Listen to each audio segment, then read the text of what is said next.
સાબરકાંઠાના ઈડરના ઝુમસર ગામે દીપડાનો આતંક જોવા મળ્યો હતો।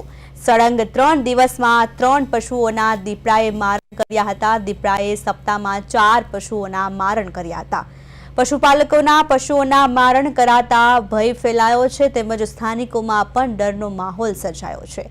સ્થાનિકોએ વન વિભાગને વધુ એકવાર રજૂઆત કરી છે કે દીપડાને પાંજરે પૂરવામાં આવે। સ્થાનિકોએ દીપડાને પાંજરે પૂરવાની માંગ કરી છે। આવી રીતે વધતા દીપડાના આતંક સામે લોકોમાં ભારે ફફડાટ છે। 3 દિવસમાં દીપડાએ 3 પશુઓનો શિકાર કર્યો છે। ઈડરના ઝુમસર ગામે દીપડાનો આતંક વધી રહ્યો છે। 3 દિવસમાં 3 જેટલા પશુઓનો શિકાર થઈ રહ્યો છે, ત્યારે દીપડાને પાંજરે પૂરવાની માંગ સ્થાનિકો દ્વારા કરાઈ રહી છે।